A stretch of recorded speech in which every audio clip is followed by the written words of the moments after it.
차가운 12월의 바람이 지하도상가를 휩쓸고 지나갔다.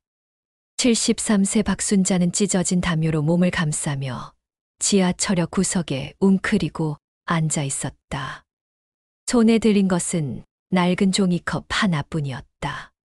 할머니, 돈 좀 주세요.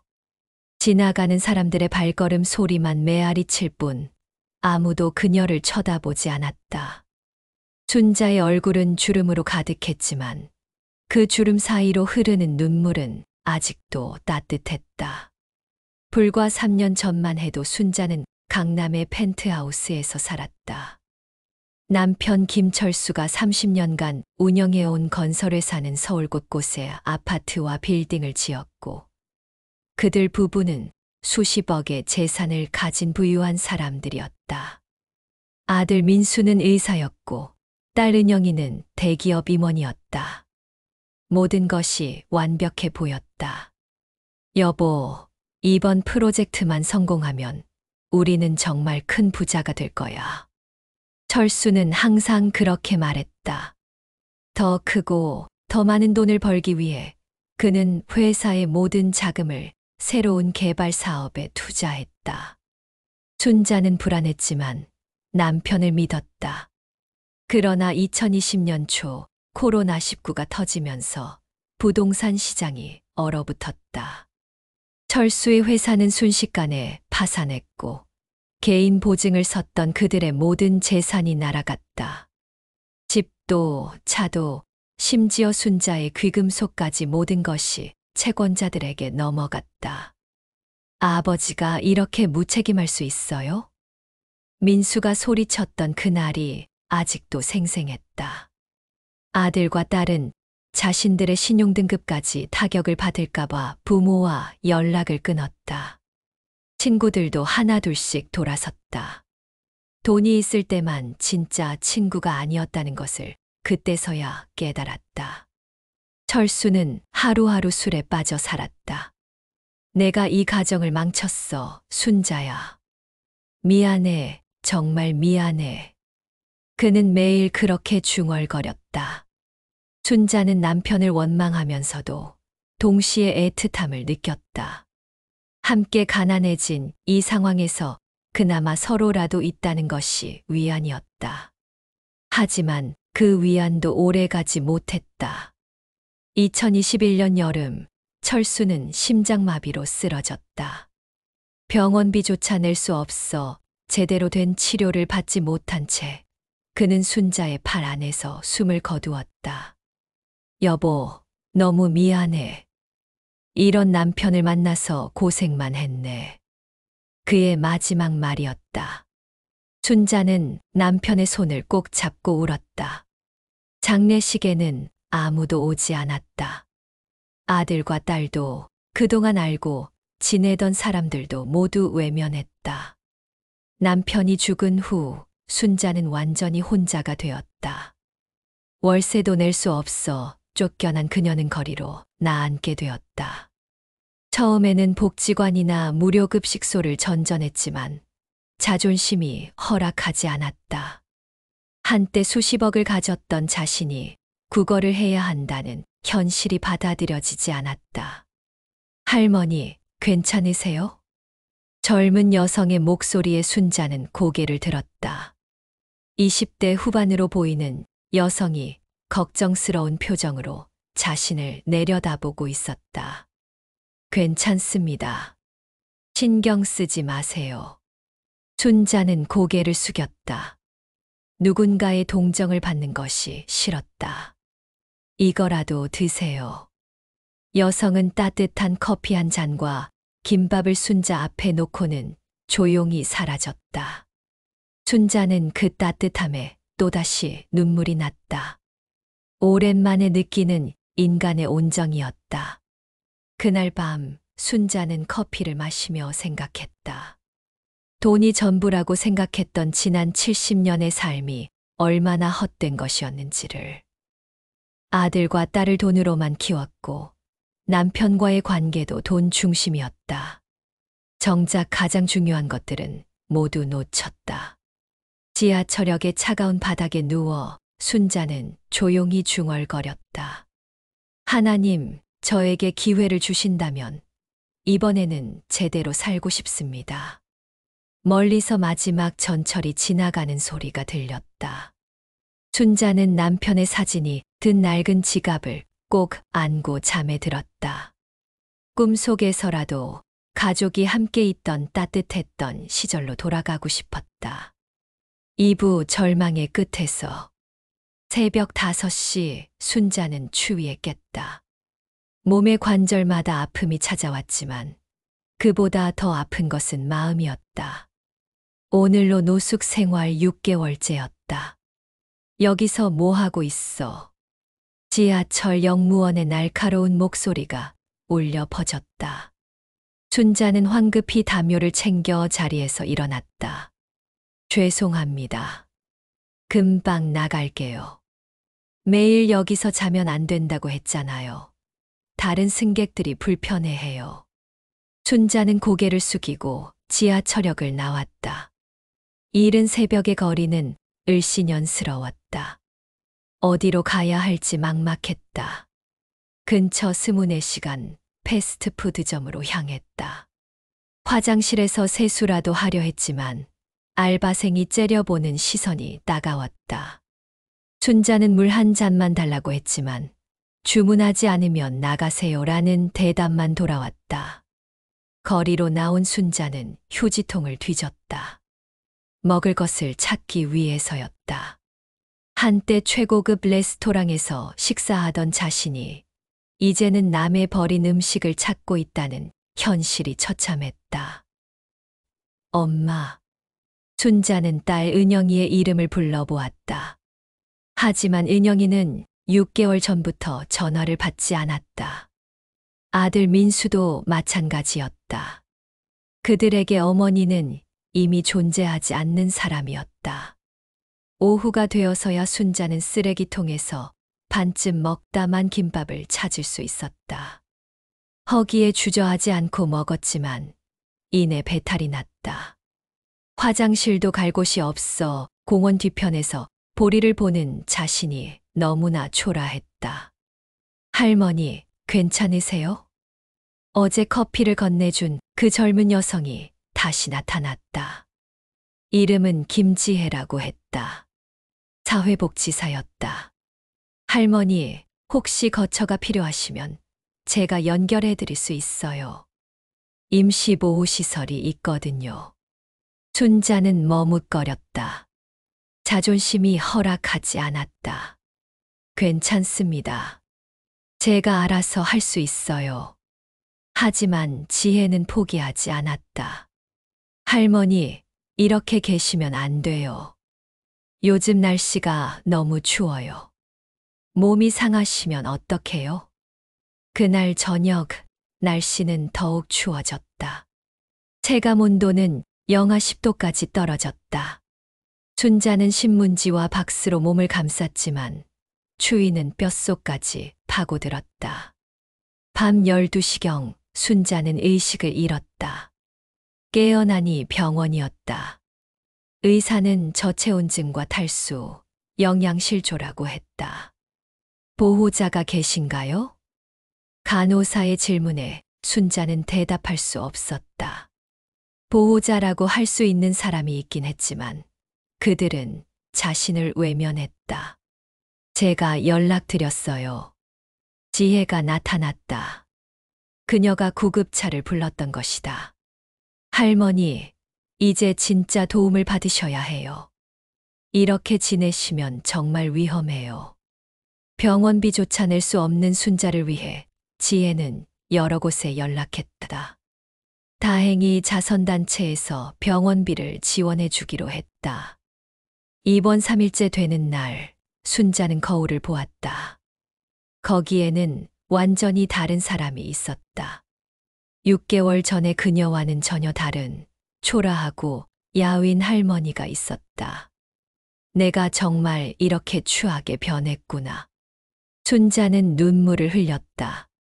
외모의 변화보다 더 아픈 것은 마음이었다. 가족들이 그리웠다. 아들의 웃음소리, 딸의 제잘거림, 남편의 따뜻한 품이 그리웠다. 할머니 퇴원하시면 어디로 가실 거예요? 지혜의 질문에 순자는 대답할 수 없었다. 갈 곳이 없었다. 임시보호시설에서 지내시면서 정부 지원을 받으세요. 그리고 천천히 자립할 방법을 찾아보세요. 순자는 마침내 고개를 끄덕였다. 자존심을 버리기로 했다. 이대로 죽을 수는 없었다. 아직 해야 할 일이 있었다. 가족들에게 사과하고 진심을 전해야 했다. 지혜 씨, 고마워요. 정말 고마워요. 순자는 지혜의 손을 꼭 잡았다. 오랜만에 느끼는 따뜻한 사람의 손길이었다. 그날 밤 순자는 결심했다. 다시 일어서리라. 돈이 아니라 진정한 사랑으로 가족을 되찾으리라. 비록 늦었지만 아직 포기할 수는 없었다. 창밖으로 보이는 별들이 유난히 밝았다.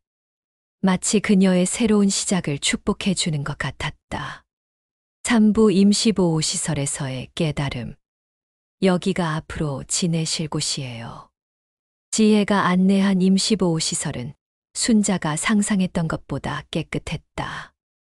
하지만 좁은 공간에 2층 침대가 빽빽하게 들어서 있는 모습은 여전히 충격적이었다. 침대는 위쪽을 사용하시면 돼요. 개인 사물함은 여기 있고요. 순자의 침대 아래쪽에는 60대 후반의 여성이 있었다. 이름은 정미숙이었다. 처음 오셨나 봐요? 나도 작년에 왔어요. 남편이 도박으로 집을 날린 후에. 미숙의 이야기는 순자와 비슷했다. 한때는 작은 가게를 운영하며 평범하게 살았지만 남편의 도박 중독으로 모든 것을 잃었다. 아들은 외국에 있어 연락이 닿지 않았고 딸은 시집간 후 소식이 없었다. 돈 때문에 가족이 뿔뿔이 흩어지는 건 우리만이 아니에요. 여기 있는 사람들 대부분이 그래요. 시설에는 20여 명의 노인들이 있었다. 각자의 사연은 달랐지만 공통점이 있었다. 모두 돈 때문에 가족을 잃었다는 것이다. 박영수 75세는 자영업을 하다가 사기를 당해 모든 것을 잃었다. 아들들은 아버지의 빚을 떠안을까봐 연락을 끊었다. 최순희 70세는 남편이 주식 투자로 집까지 날린 후 홀로 남겨졌다. 딸은 자신의 가정을 지키기 위해 어머니를 외면했다. 이들의 이야기를 들으며 순자는 깨달았다. 자신만 불행한 게 아니라는 것을. 그리고 돈이 얼마나 많은 가정을 파괴하는지도. 순자 씨, 여기서 뭐라도 해야 해요. 그냥 있으면 우울증만 더 심해져요. 미숙은 시설에서 제공하는 직업교육을 받고 있었다. 간단한 수공예나 청소, 음식 만들기 등을 배우는 프로그램이었다. 순자도 프로그램에 참여하기 시작했다. 처음에는 어색했지만 점차 손에 익었다. 특히 요리에 재능이 있었다. 젊은 시절 시어머니에게 배운 전통 요리 솜씨가 되살아났다. 순자 씨 음식은 정말 맛있어요. 이 정도면 식당에서도 일할 수 있을 것 같은데요. 시설의 사회복지사가 격려해 주었다. 순자는 처음으로 자신감을 느꼈다. 돈을 벌 수 있는 능력이 아직 남아 있다는 것이 기뻤다. 하지만 밤마다 찾아오는 것은 여전히 그리움이었다. 아들과 딸이 그리웠다. 함께 있던 시절의 추억들이 몰려왔다. 민수가 의대에 합격했을 때 가족 모두가 얼마나 기뻐했는지. 은영이가 첫 직장에 다닐 때 얼마나 자랑스러워했는지. 그때는 돈이 있었고 모든 것이 순조로웠다. 그때 우리가 행복했던 건 돈 때문이 아니었는데. 순자는 깨달았다. 진짜 행복했던 순간들은 돈과 상관없는 것들이었다.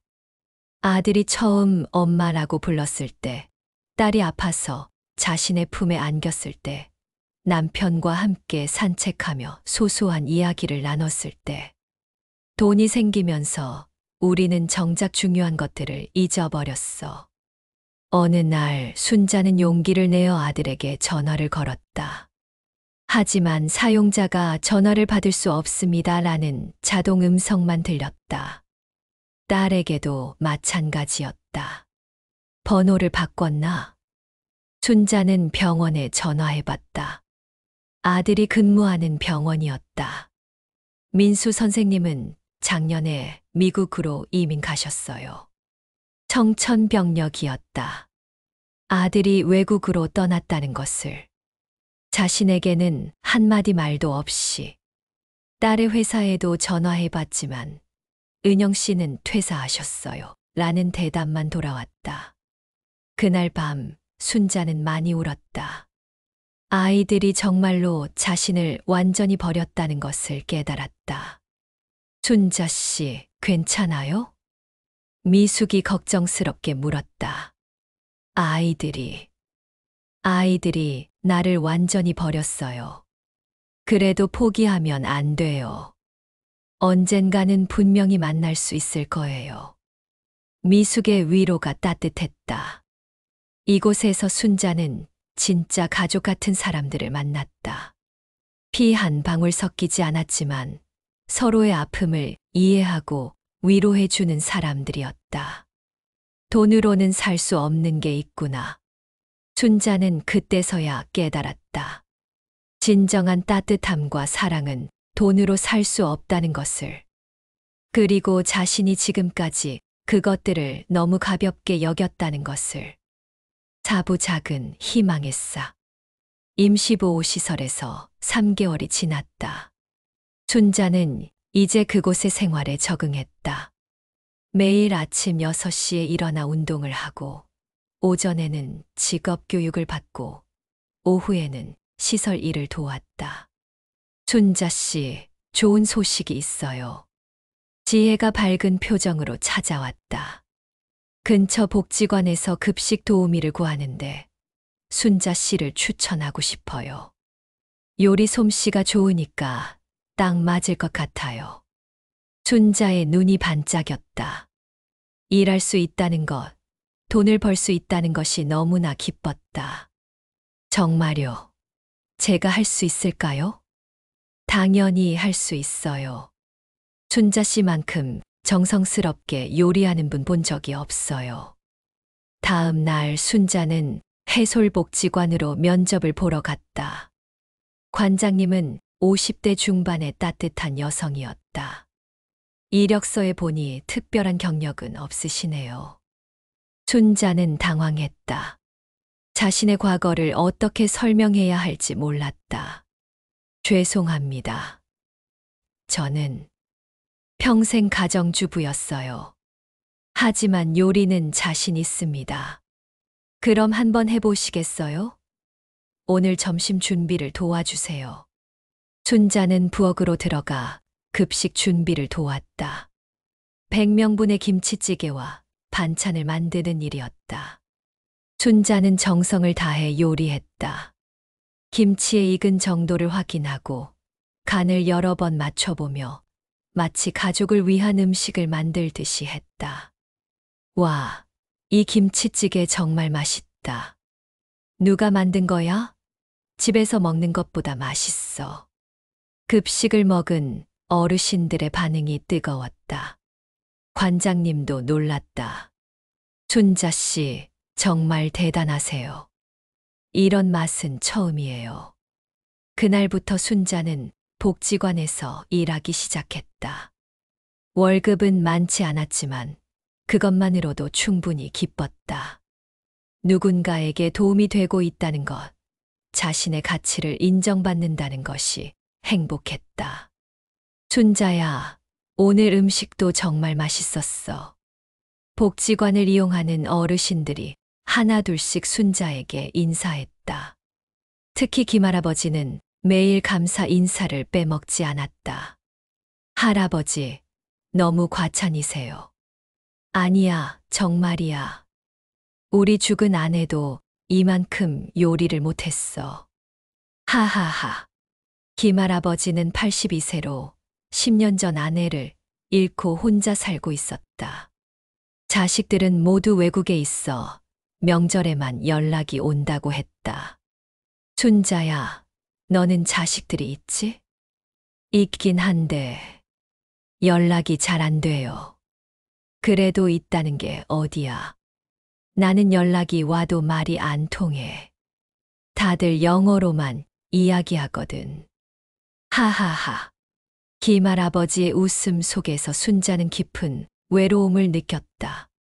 자신과 비슷한 아픔이 있었다. 복지관에서 일한 지 한 달이 되던 날, 순자는 처음으로 월급을 받았다.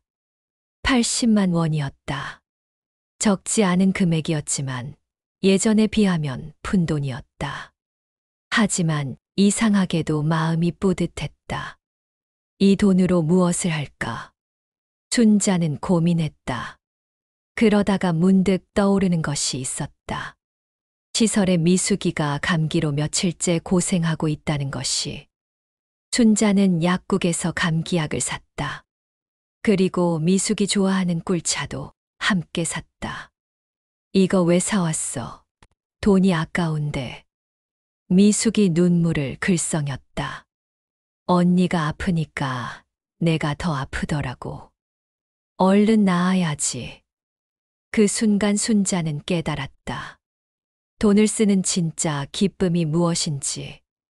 자신을 위해서가 아니라 사랑하는 사람을 위해 쓸 때의 그 따뜻함을. 예전에는 수천만 원을 써도 이런 기분이 아니었는데. 순자는 중얼거렸다. 돈의 가치가 액수에 있는 것이 아니라 마음에 있다는 것을 이제야 알았다. 그날 밤 순자는 일기를 쓰기 시작했다. 오늘은 내 인생에서 가장 의미 있는 돈을 썼다. 80만 원 중에 3만 원을 썼지만 그 어떤 큰 돈을 쓸 때보다 기뻤다. 미숙 언니가 기뻐하는 모습을 보니 내 마음도 따뜻해졌다. 아, 그동안 내가 얼마나 잘못 살았는지. 순자는 처음으로 미래에 대한 희망을 품었다. 비록 아직 갈 길이 멀지만 이렇게 한 걸음씩 나아가다 보면 언젠가는 아이들을 다시 만날 수 있을 것 같았다. 그때는 돈이 아니라 진심으로 다가가리라 다짐했다. 오후 예상치 못한 만남. 복지관에서 일한 지 6개월이 지났다. 순자는 이제 그곳에 없어서는 안 될 사람이 되었다. 어르신들은 순자가 만든 음식을 먹기 위해 일찍 오셨고 직원들도 순자를 의지했다. 순자 씨, 오늘 새로 오신 분이 계세요. 혹시 안내 좀 해주실래요? 관장님이 부탁했다. 복지관에는 매일 새로운 어르신들이 찾아왔다. 대부분 혼자 살며 끼니를 해결하기 어려운 분들이었다. 순자는 새로 온 할머니에게 다가갔다. 70대 중반으로 보이는 그 할머니는 어딘가 낯이 익었다. 안녕하세요. 처음 오셨나요? 할머니는 고개를 들었다. 순간 순자는 숨이 막혔다. 윤미자. 어머, 순자야. 너 여기서 뭐해? 그녀는 순자의 중학교 동창 윤미자였다. 50년 만에 재회였다. 미자야, 정말 너야? 두 사람은 얼싸안고 눈물을 흘렸다. 중학교 졸업 후 각자 다른 길을 걸었던 그들이 이런 곳에서 다시 만나다니. 순자야, 너는 잘 산다고 들었는데 여기서 왜? 미자의 질문에 순자는 머뭇거렸다. 자신의 처참한 현실을 옛 친구에게 말하기가 쉽지 않았다. 나도 사정이 생겨서 지금 여기서 일하고 있어. 일을, 청소 같은 거, 음식 만드는 일이야. 그런데 너는 왜 여기 왔어? 미자의 표정이 어두워졌다. 나도 혼자 살게 되어서 아들이 작년에 교통사고로 미자는 말을 잊지 못했다. 춘자는 그 말만으로도 충분히 이해했다. 점심시간 두 사람은 조용한 곳에 앉아 서로의 이야기를 나눴다. 미자는 평생 시장에서 과일 가게를 운영했다. 남편은 10년 전에 세상을 떠났고 유일한 아들이 어머니를 지극정성으로 모셨다. 그런데 작년 아들이 갑작스런 교통사고로 세상을 떠났다. 춘자야, 그때가 제일 힘들었어. 아들 장례식에서 며느리가 하는 말이 어머님은 이제 양로원에 가셔야겠어요 라고 하더라고. 세상에, 내가 평생 모은 돈도 다 아들 결혼시킬 때 써버렸고 가게도 임대료 못 내서 빼앗겼어. 그래서 여기 오게 됐지. 춘자는 미자의 손을 꼭 잡았다. 50년 전 그 어린 소녀가 이제는 주름투성이 할머니가 되어 자신과 같은 처지에 있다는 것이 안타까웠다. 춘자야, 너는 어떻게 여기까지 왔어? 너는 정말 잘 살았다고 들었는데. 춘자도 자신의 이야기를 털어놓았다. 남편의 사업 실패, 파산, 노숙 생활, 그리고 아이들에게 버림받은 것까지. 민수랑 은영이가 그 착하던 애들이 어떻게 돈이 없어지니까 애들도 달라졌어. 아니, 내가 돈으로만 키워서 그런 것 같아. 두 사람은 서로를 위로했다. 그리고 중학교 시절 이야기도 나눴다. 기억나? 우리가 수학 시간에 몰래 편지 주고받다가 선생님한테 들킨 거. 기억나지? 그때 너가 나 대신 혼났잖아. 그때 너가 고마워서 엄마 몰래 용돈 모아서 연필 사준 거 기억나? 응, 그 연필 고등학교 졸업할 때까지 썼어. 그 시절에는 돈이 없어도 행복했다. 친구와 함께 나누는 작은 것들이 큰 기쁨이었다. 미자야, 우리 이제 다시 친구하자. 이런 데서 만났지만 그래도 반가워. 나도 순자야. 사실 요즘 너무 외로웠어. 말할 사람이 없어서. 그날부터 미자도 복지관에 나와 순자와 함께 시간을 보냈다. 순자는 미자에게 간단한 설거지, 일을 부탁해서 작은 용돈이라도 벌 수 있게 도와주었다. 순자야, 고마워. 내가 아니었으면 어쩔 뻔했어. 무슨 소리야. 우리 친구잖아. 어느 날 저녁 두 사람은 복지관 옥상에서 석양을 바라보며 이야기했다. 순자야, 우리 나이 70이 넘었는데도 이렇게 새로운 시작을 할 수 있다니 신기해. 그러게. 예전에는 나이 들면 끝이라고 생각했는데 그게 아니네. 우리 이제 서로 의지하며 살자. 혈육은 아니지만 가족보다 더 가까운 사이가 될 수 있을 거야. 순자는 고개를 끄덕였다. 돈으로 맺어진 관계가 아닌 진심으로 맺어진 관계의 소중함을 다시 한번 깨달았다. 그날 밤 순자는 일기에 썼다. 오늘 50년 만에 미자를 만났다. 우리 둘 다 많이 변했지만 마음은 그때와 같다. 어쩌면 지금이 더 진실한 우정일지도 모르겠다. 돈이 있을 때는 진짜 친구가 누구인지 몰랐는데 이제야 알 것 같다. 육부 잃어버린 시간들. 복지관에서 미자와 함께 일한 지 2달이 지났다. 두 사람은 마치 자매처럼 가까워졌다.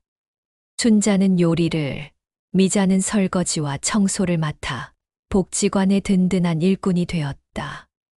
순자야, 오늘 뉴스 봤어. 미자가 흥분된 목소리로 달려왔다. 무슨 뉴스? 너희 사위. 아니, 은영이 남편 회사가 망했다는 뉴스 나왔어. 순자의 심장이 철렁 내려앉았다. 딸 은영이의 남편은 중견기업의 임원이었다. 손자가 복권에서 멀어진 이유 중 하나도 사위 때문이었다. 사위는 장인어른의 파산을 무척 부끄러워했다. 정말 어떻게 된 거야? 횡령이래. 회사 돈 빼돌렸다가 들통났대. 구속됐다고 하더라. 손자는 말을 잊지 못했다. 복잡한 감정이 밀려왔다. 딸을 걱정하는 마음과 동시에 그동안 자신을 무시했던 사위에 대한 복잡한 감정이 섞였다. 은영이는 괜찮을까? 그날 밤 순자는 잠을 이루지 못했다. 딸 생각이 계속 났다. 어린 시절 아파서 자신의 품에서 잠들던 은영이, 대학 합격하고 기뻐하던 은영이, 결혼식에서 행복해하던 은영이. 다음 날 아침 순자는 용기를 내어 딸에게 전화를 걸었다. 놀랍게도 이번에는 연결되었다. 여보세요? 3년 만에 듣는 딸의 목소리였다. 하지만 그 목소리는 많이 지쳐 있었다. 은영아, 엄마야. 전화 너머로 긴 침묵이 흘렀다. 엄마, 어떻게? 뉴스 봤어. 괜찮니? 은영이가 흐느끼는 소리가 들렸다. 엄마, 미안해. 정말 미안해. 은영아, 울지 마. 엄마가 있잖아. 엄마, 나 어떻게 해야 해? 집도 빼앗기고 아이들 학교도 못 보내겠어. 남편은 감옥에 있고. 순자의 가슴이 찢어질 것 같았다. 딸이 힘들어하는 소리를 들으니 그동안의 원망이 모두 사라졌다. 은영아, 지금 어디 있어? 친정엄마 집에. 아니, 엄마 집에 있어. 갈 곳이 없어서. 순자는 깜짝 놀랐다. 딸이 자신을 친정엄마라고 부른 것이다. 그동안 어머님이라고 불렀던 딸이. 은영아, 엄마가 갈게. 주소 알려줘. 엄마, 엄마도 힘든데 어떡해. 엄마는 괜찮아. 주소만 알려줘. 은영이는 작은 원룸 주소를 알려주었다. 순자는 메모하고 전화를 끊었다. 미자야, 나 딸한테 가봐야겠어. 당연히 가야지. 자식이 힘들 때 엄마가 안 가면 누가 가?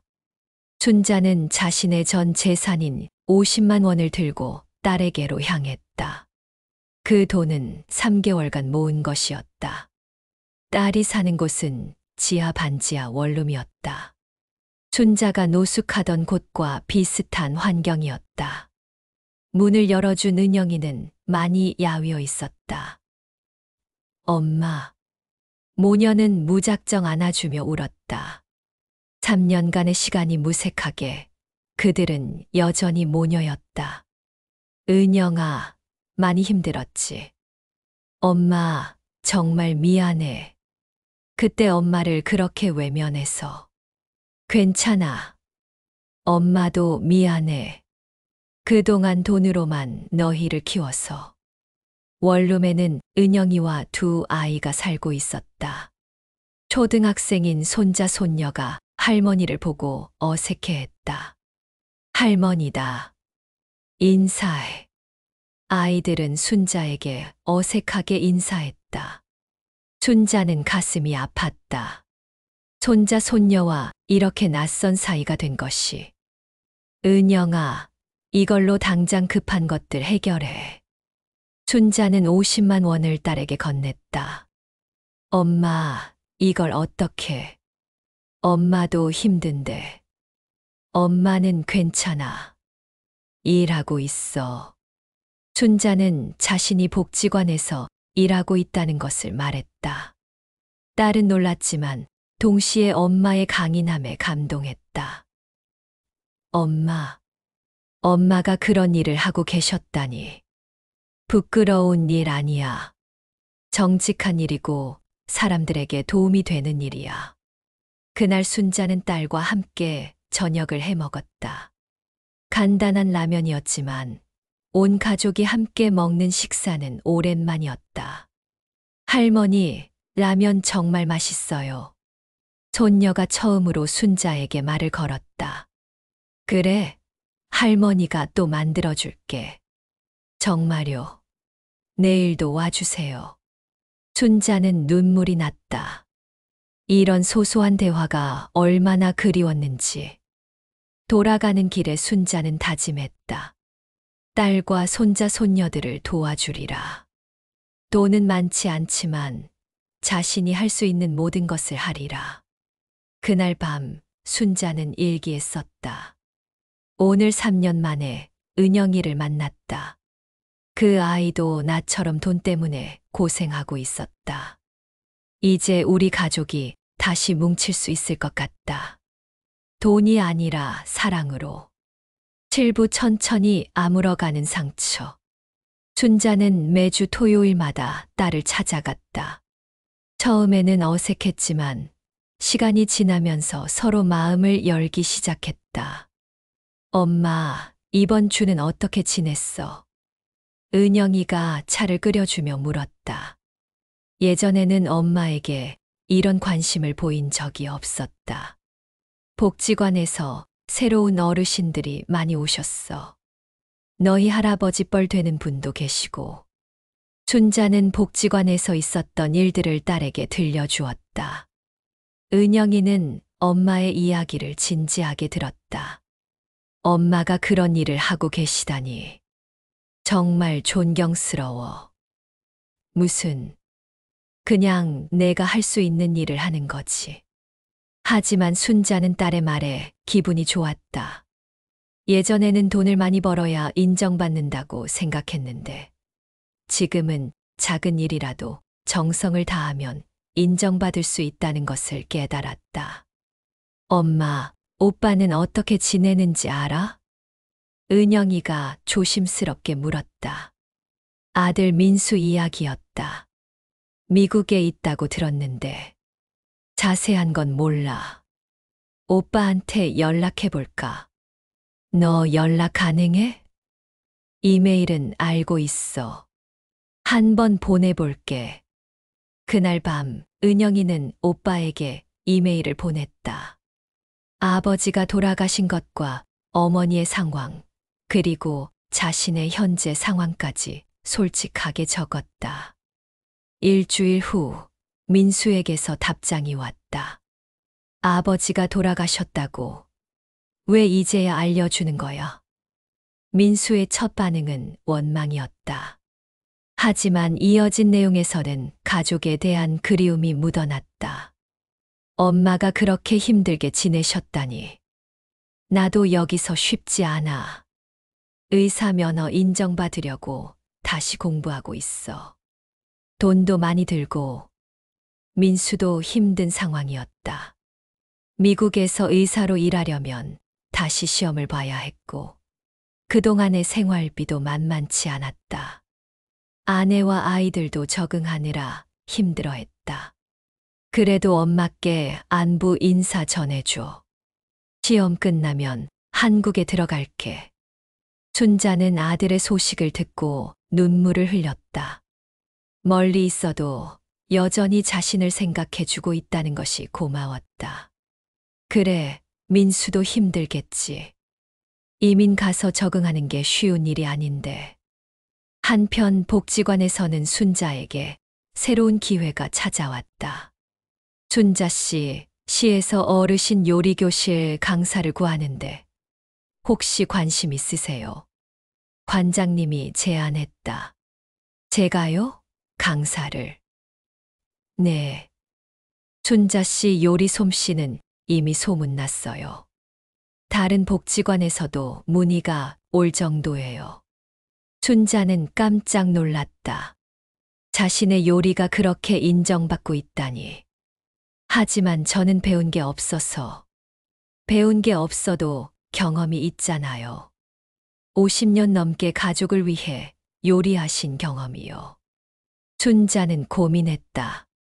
새로운 도전이었다. 한번 해볼게요. 그렇게 순자는 어르신 요리교실 강사가 되었다. 처음에는 떨렸지만 막상 해보니 재미있었다. 오늘은 김치찌개 끓이는 법을 알려드릴게요. 비결은 김치를 먼저 볶는 거예요. 순자 선생님, 저희 집 김치는 왜 이렇게 안 쉬어요? 김치가 덜 익었을 때는 설탕을 조금 넣어주시면 돼요. 순자는 자신이 이렇게 가르치는 것을 좋아한다는 것을 깨달았다. 다른 사람에게 도움이 되는 것이 이렇게 뿌듯한 줄 몰랐다. 요리교실 강사 일은 월 20만 원의 추가 수입을 가져다 주었다. 순자는 그 돈으로 딸과 손자 손녀들에게 작은 선물을 사주었다. 할머니, 이거 사주셨어요? 손녀가 새 운동화를 신고 기뻐했다. 응, 할머니가 번 돈으로 산 거야. 할머니가 돈을 버세요. 그럼 할머니도 일하는 사람이야. 순자는 손녀의 순수한 질문에 웃음이 났다. 아이에게는 할머니가 돈을 번다는 것이 신기한 모양이었다. 할머니, 저도 커서 할머니처럼 요리 가르치는 사람 될래요. 그래, 그럼 할머니가 요리 가르쳐 줄까? 그날부터 순자는 손녀에게 간단한 요리를 가르쳐 주기 시작했다. 계란 프라이부터 시작해서 라면 끓이는 법까지. 할머니, 이렇게 하는 거 맞아요? 잘하고 있어. 우리 손녀가 재능이 있네. 순자는 손녀와 함께하는 시간이 너무 행복했다. 이런 소소한 일상이 진짜 행복이라는 것을 이제야 알았다. 그날 밤 순자는 일기에 썼다. 오늘 손녀와 함께 요리를 했다. 아이가 너무 기뻐하는 모습을 보니 내 마음도 따뜻해졌다. 돈으로는 살 수 없는 이런 시간들이 진짜 보물이구나. 8부 예상치 못한 소식. 복지관에서 요리교실 강사를 한 지 6개월이 지났다. 순자는 이제 지역에서 꽤 알려진 요리 선생님이 되었다. 다른 복지관에서도 강의 요청이 들어왔고 지역 신문에도 소개될 정도였다. 순자 선생님 덕분에 우리 남편이 집에서 요리도 해요. 제가 만든 된장찌개를 손자가 맛있다고 하더라고요. 수강생들의 감사 인사를 들을 때마다 순자는 뿌듯했다.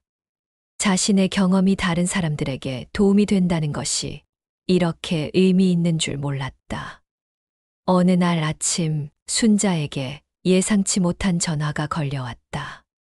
어머님, 저 민수예요. 3년 만에 듣는 아들의 목소리였다. 순자는 가슴이 두근거렸다. 민수야, 정말 너야? 네, 어머님.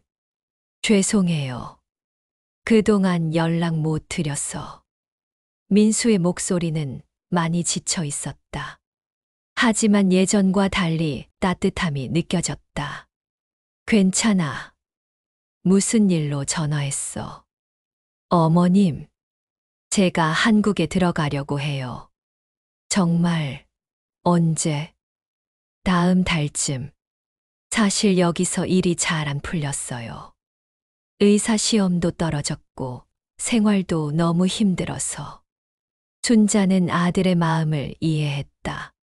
타국에서의 생활이 얼마나 힘든지 짐작할 수 있었다. 그래, 들어와. 가족끼리 함께 있는 게 최고야. 하지만 어머님, 제가 돌아가면 같이 살 곳이 없어요. 저희도 거의 빈털터리예요. 걱정하지 마. 어떻게든 해결할 거야. 순자는 아들을 안심시켰지만 마음은 복잡했다. 아들 가족 4명이 들어와서 살 곳이 없었다.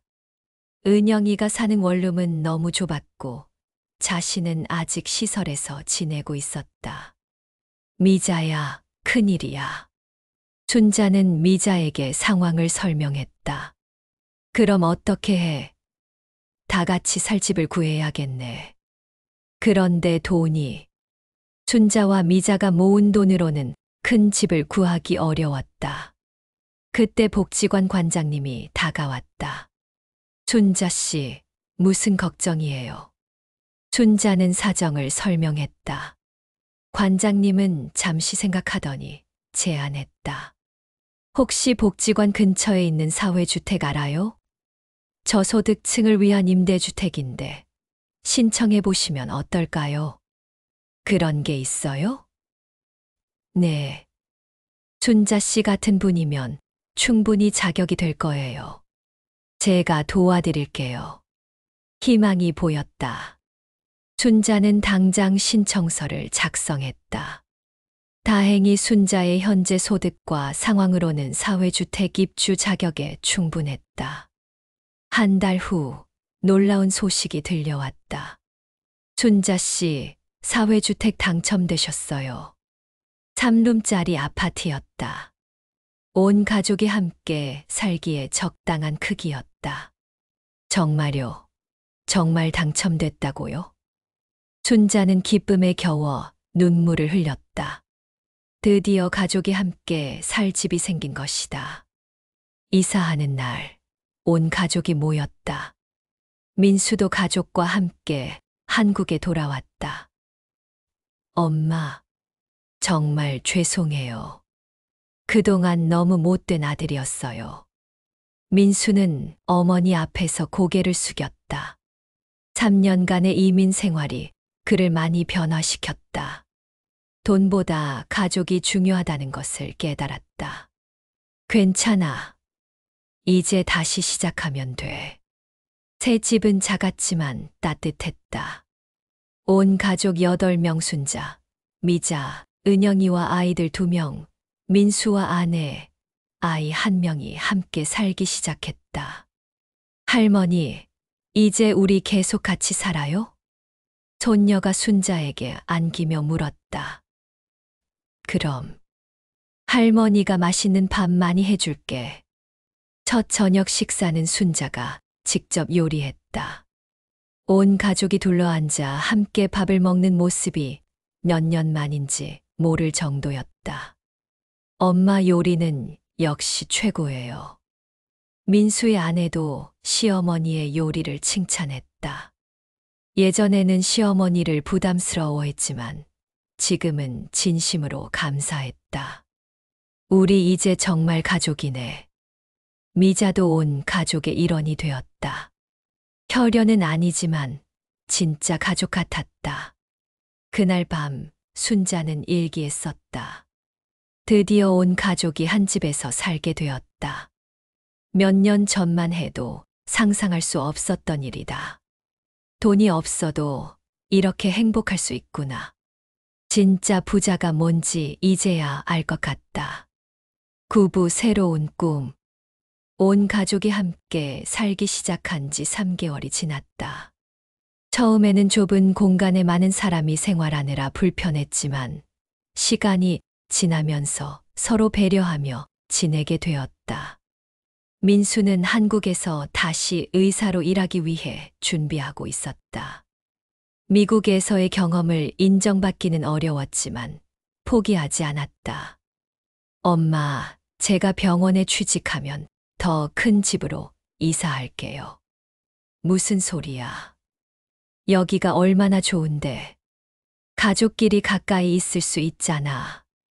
순자는 진심이었다. 큰 집보다는 가족과 함께 할 수 있는 집이 더 좋았다. 은영이도 새로운 일을 시작했다.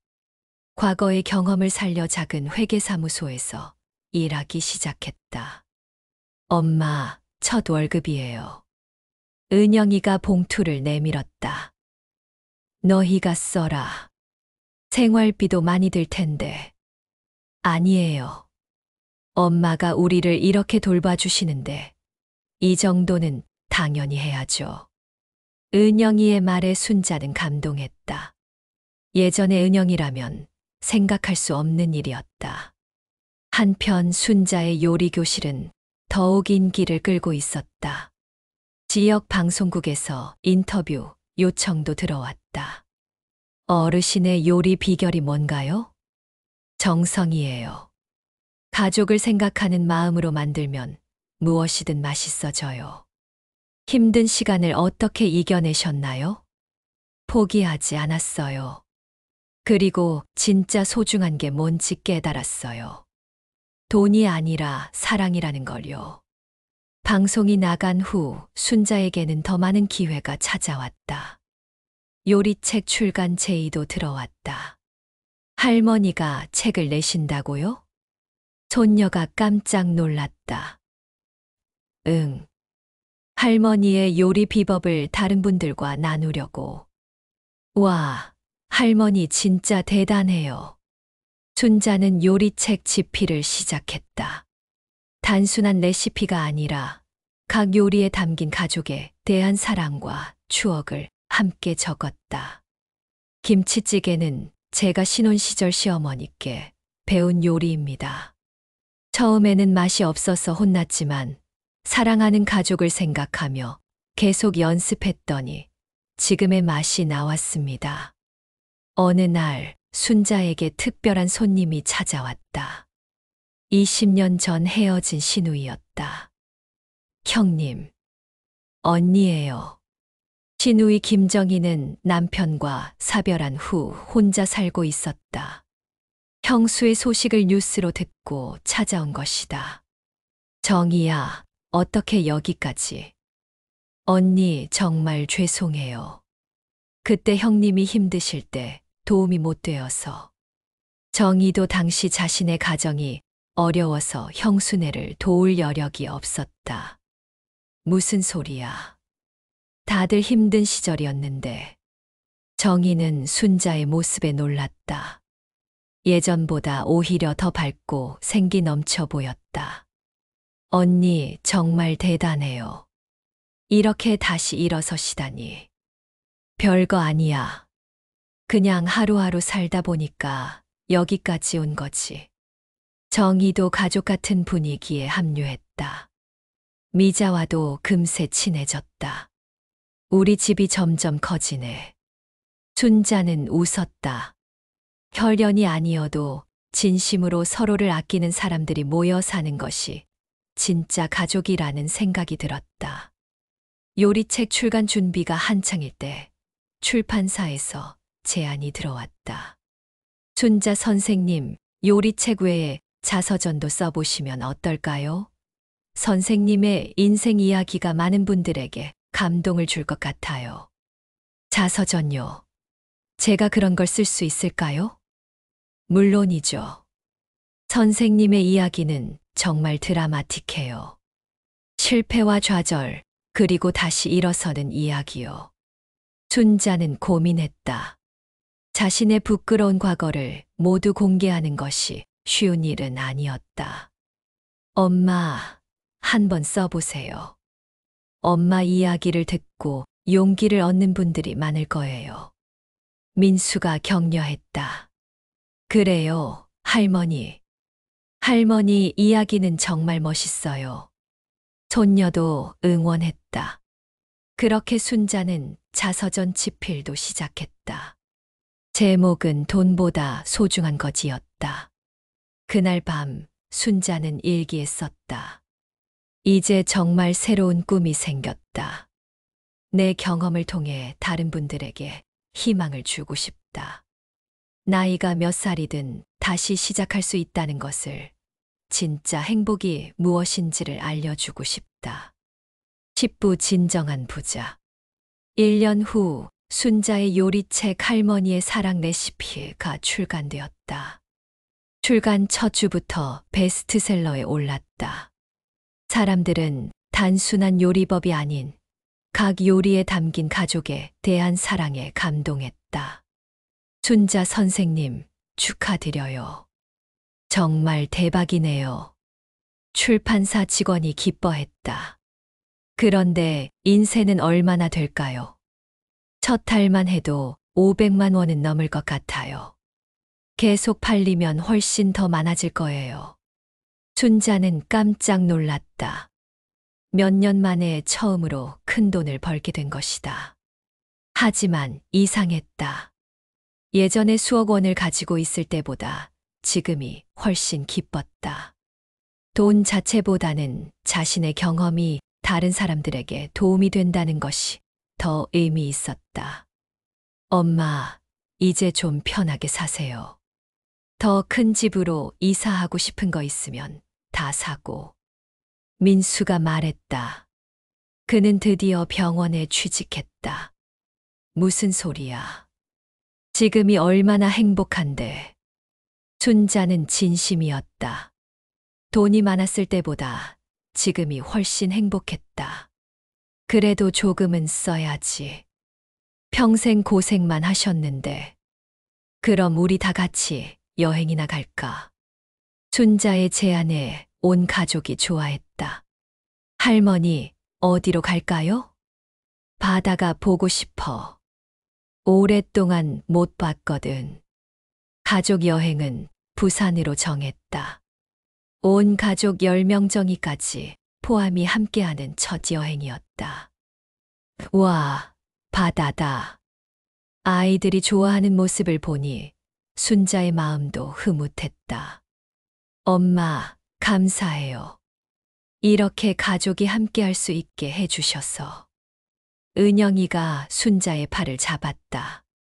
무슨, 우리가 원래 가족이잖아. 해변에서 온 가족이 함께 사진을 찍었다. 모두의 얼굴에 행복한 미소가 가득했다. 순자야, 정말 꿈 같아. 우리가 이렇게 행복할 수 있을 줄 몰랐어. 미자가 감동해서 눈물을 흘렸다. 그러게.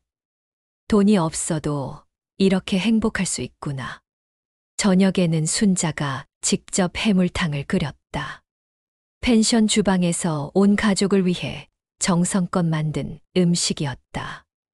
할머니 음식이 세상에서 제일 맛있어요. 손자가 엄지손가락을 치켜 세웠다. 그럼 할머니가 매일 맛있는 음식 해줄게.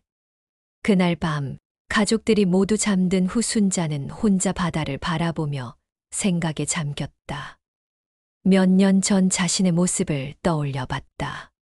수십억을 가지고 있었지만 정작 행복하지 않았다. 돈만 쫓느라 가족과의 소중한 시간을 놓쳤다. 아이들도 돈으로 키웠고 남편과의 관계도 사업 중심이었다. 하지만 지금은 달랐다. 가진 것은 많지 않지만 마음은 풍요로웠다. 가족들과 진심으로 소통할 수 있었고 서로를 아끼고 사랑할 수 있었다. 여보, 보고 있어. 우리 이제 정말 행복해. 순자는 하늘에 있을 남편에게 속삭였다. 다음 날 서울로 돌아가는 길에 순자는 가족들에게 말했다. 얘들아, 엄마가 하고 싶은 말이 있어. 뭐예요, 엄마? 엄마는 지금이 내 인생에서 가장 행복해. 돈이 많았을 때보다 훨씬 더. 엄마, 그동안 엄마가 잘못 살았어. 돈이 전부라고 생각했거든. 하지만 이제 알았어. 진짜 부자는 사랑하는 사람들과 함께할 수 있는 사람이더라고. 모두가 고개를 끄덕였다. 이들도 같은 마음이었다. 우리 앞으로도 이렇게 서로 아끼고 사랑하며 살자. 돈보다 소중한 건 사랑이니까. 집에 돌아온 후 순자는 자서전 마지막 장을 썼다. 나는 이제 진정한 부자가 되었다. 통장 잔고는 몇 년 전의 수천 분의 1이지만 마음만큼은 그때보다 수천 배 더 부유하다. 사랑하는 가족들과 함께 웃고, 함께 울고, 함께 밥을 먹을 수 있다는 것. 내가 만든 음식을 맛있다고 해주는 사람들이 있다는 것. 내 경험이 다른 사람들에게 도움이 될 수 있다는 것. 이 모든 것이 돈으로는 살 수 없는 진짜 보물이다. 이 글을 읽는 분들에게 말하고 싶다. 나이가 몇 살이든 어떤 상황에 있든 포기하지 말라고. 진정한 행복은 돈이 아니라 사랑에서 온다고. 그리고 그 사랑은 언제든 다시 시작할 수 있다고. 나는 73세에 새로운 인생을 시작했다. 당신도 할 수 있다. 자서전 돈보다 소중한 것은 출간과 동시에 큰 화제가 되었다.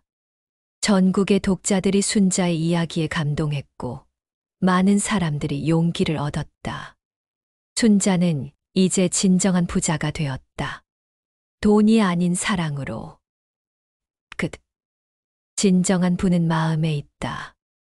사랑하는 사람들과 함께할 수 있는 시간, 서로를 아끼는 마음, 그리고 다른 사람에게 도움이 될 수 있는 능력. 이것들이야말로 돈으로는 살 수 없는 진짜 보물이다. 박순자의 자서전 돈보다 소중한 것 중에서